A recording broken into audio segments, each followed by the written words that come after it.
Hi teachers, let's take a look at what it looks like when students turn things into Google Classroom and you want to evaluate them. So here I am in the stream and I'm going to scroll down to a couple of assignments where students have turned things in. Before we dig into that, I do want to make a note of something. Google Classroom is a replacement technology, right? It replaces handing out papers in the classroom and having students hand them back into us. So it's a replacer. There are things in your classroom that you hand to students that you never expect for them to turn back into you. In my classroom, I hand them a packet of notes about the Russian political system. I want them to have the notes, I want them to use the notes to study, but I do not want them to be turned back into me. This is a game we play in the class that I want to give them the rule sheet. It's not a homework assignment. We're going to use the rule sheet in class, and I never want them to turn it into me. So maybe what I should start doing in my class is editing this assignment. And maybe in the description of assignment, do not turn in. Then students will see that it was due on May 21st, which is past, and it's going to show up late. And as soon as I started using Google Classroom, I had students who got very concerned that these things were late and they were going to count against their score. So if I start adding something like that in, do not turn in, or maybe up here on this worksheet, I could say down, description of assignment, turn in when finished. That makes it a little more clear for students when they do have to submit and when they don't. So I'm going to go down here in the stream and I'm going to look here at this assignment, submit proof that you learned something, and I have one student that's done. So I'm going to click on that.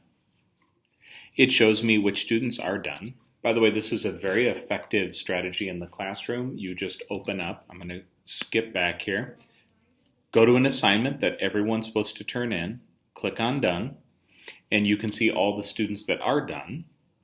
You can also then project in front of the room students who are not done, and you can see who's still got work to do. And I'm going to go back here to who is done, and I see that Curious George is done with the assignment. Before we dive into Curious George, let's just take a peek here at some of the things that are available. At this drop-down menu, you can choose, they have some presets here, kind of silly presets, I think. At first I was a little confused by this because I was wondering, does Google only want us to have assignments worth 1, 20, 50, 100, or ungraded? You can type in any number you want. I can change this to be a 10-point assignment. Are you sure you want to update the point value? Students who have already received grades will be notified. I do want to update this. And then I can open up Curious George, and Curious George provided me with a YouTube link. I could click and watch Curious George's YouTube, and I could come over and I could type in any number of points that I wanted to give Curious George. And I could write a comment.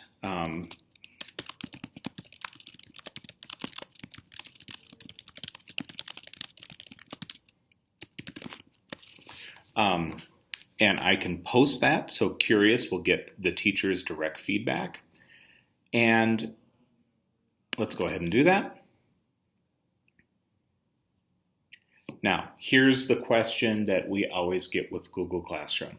Can I take this grade and import it to Infinite Campus? No. All right, so that is not possible.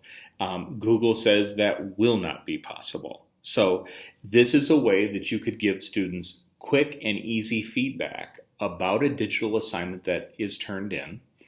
This is the equivalent of taking your pen and writing a note on top of their paper. So that is one way that you could do that. But this will not automatically pop in to our grading book system. It says that it is not returned.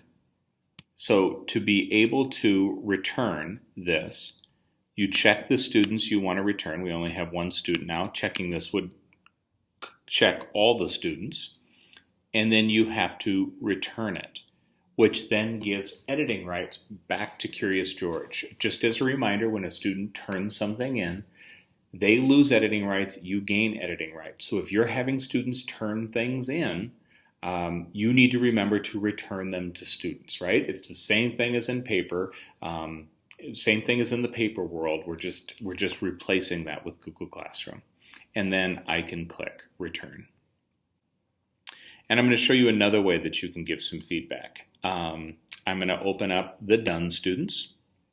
And once again, Curious is done, but according to this, Curious did get the assignment done late. So I'm going to open up this view, and here is the worksheet that Curious did. And it opens me up right into the Google Docs viewer. Another way that I can give feedback to students is I can highlight something that I want to give feedback for, go to the Insert menu, and go to Comment. Notice there's a shortcut here that I can press these buttons in sequence in the future, and I don't have to move my mouse up to the Insert menu. And this is like the equivalent of putting a little sticky note or a little marginal comment on student work. Curious, good job here. The rest of your assignment doesn't look very complete. And I can make a comment. Now, depending on the settings that Curious George has on his account, he will get an email from me that specifically says this, and it notifies Curious that I've made a comment on his paper. The reason I left that comment is, look at this. Curious just took the chance that the teacher wasn't going to really look at the assignment, and they never replaced this text with Curious's answer, and the rest of the assignment is not done. But they did. Curious did take the time to put a image in that said done. All right, so I could go through and I could put a comment in. This time I pressed Option Command M, which was the keyboard shortcut. Next time,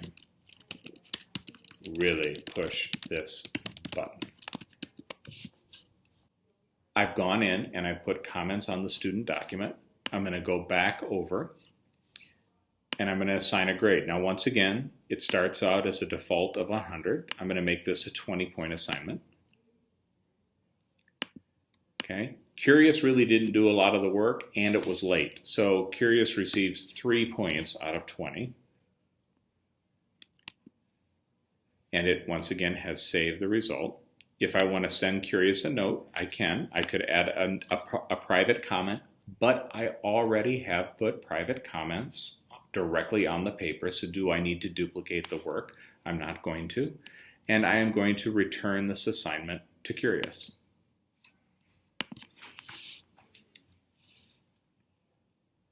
That's all that's to it.